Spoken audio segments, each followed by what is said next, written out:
ನಮಸ್ಕಾರಗಳು. ಕಿರಣ ಸರಸ್ವತಿ ಕನ್ನಡ ಯೂಟ್ಯೂಬ್ ಚಾನಲ್ಗೆ ನಿಮಗೆಲ್ಲರಿಗೂ ಆತ್ಮೀಯವಾದ ಸ್ವಾಗತ. ಈ ಓಬಿರಾಯನ ಕಾಲದ್ದು ಓಬಿರಾಯನ ಕತೆ ಅಂತೀವಲ್ಲ, ಈ ಓಬಿರಾಯ ಯಾರು? ಇದನ್ನು ಈ ವಿಡಿಯೋದಲ್ಲಿ ನಾವು ನೋಡೋಣ. ಓಬಿರಾಯನ ಕತೆ ಅಥವಾ ಓಬಿರಾಯನ ಕಾಲದ್ದು ಹಳೆಯದ್ದು ಅನ್ನೋದಕ್ಕೆ ಪರ್ಯಾಯ ಪದವಾಗಿ ಇದನ್ನು ಬಳಸ್ತೀವಿ ಅಲ್ಲ. ಓಬಿರಾಯ ಅನ್ನೋದು ಒಂದು ಕನ್ನಡ ಪದವೇ ಆಗಿ ಹೋಗಿದೆ. ಬಟ್ ಇದು ಕನ್ನಡ ಪದವೇ ಅಲ್ಲ ಅಂದರೆ ನಂಬ್ತೀರಾ? ಹೌದು, 3 ಆಂಗ್ಲ ಪದಗಳು ಸೇರಿ ಓಬಿರಾಯನ ಕತೆ ಅಥವಾ ಓಬಿರಾಯನ ಕಾಲ ಆಗಿರೋದು. 1858ನೇ ಇಸವಿ ಒಫಿಷಿಯಲಿ ಬ್ರಿಟಿಷ್ ರೂಲ್ ಪ್ರಾರಂಭವಾಗಿದ್ದು ನಮ್ಮ ಭಾರತದಲ್ಲಿ. ಅವರ ಆಫೀಸ್ಗಳ ಮುಂದೆ no entry for dogs and Indians ಅಂತ ಇತ್ತು.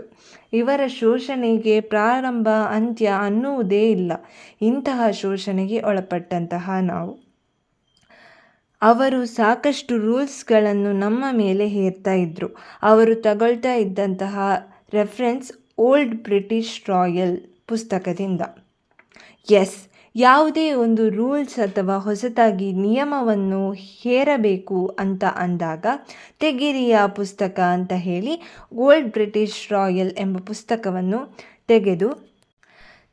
ತೆಗೆಸೋರು.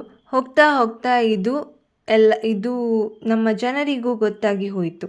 ಯಾವುದಾದ್ರೂ ಹೊಸ ನಿಯಮ ಅದು ಜಾರಿಗೆ ತರಬೇಕು ಅಂತ ಇದ್ದರೆ ಓಲ್ಡ್ ಬ್ರಿಟಿಷ್ ರಾಯಲ್ ಏನು ಹೇಳುತ್ತೆ ಗೊತ್ತಾ ಅಂತ ಹೇಳಿ ಯಾವುದೋ ಹಳೆಯ ಪುಸ್ತಕ ತೆಗಿತಾರೆ. ಅದರಲ್ಲಿ ಏನಿರುತ್ತೋ ಅದನ್ನು ಯಥಾವತ್ತಾಗಿ ಇಳಿಸಿ ಹೊಸ ನಿಯಮಗಳನ್ನು ನಮಗೆ ಪಾಲಿಸಲಿಕ್ಕೆ ಹೇಳ್ತಾರೆ ಅಂತ.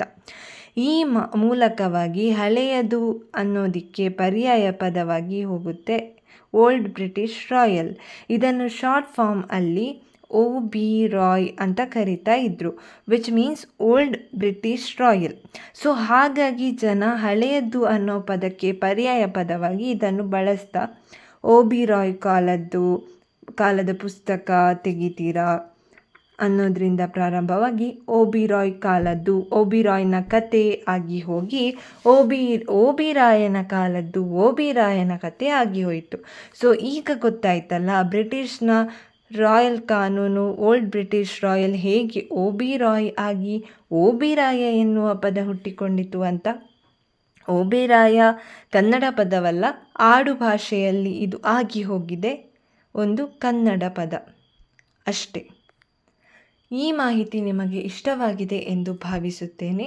ಈ ವಿಡಿಯೋ ಇಷ್ಟವಾದರೆ ಈ ವಿಡಿಯೋಗೊಂದು ಲೈಕ್ ನೀಡಿ ಮತ್ತು ಚಾನಲ್ ಸಬ್ಸ್ಕ್ರೈಬ್ ಮಾಡಿಲ್ಲದೆ ಈ ವಿಡಿಯೋ ನೋಡುತ್ತಿದ್ದರೆ ದಯವಿಟ್ಟು ಚಾನಲನ್ನು ಸಬ್ಸ್ಕ್ರೈಬ್ ಮಾಡಿ ಬೆಂಬಲ ನೀಡಿ.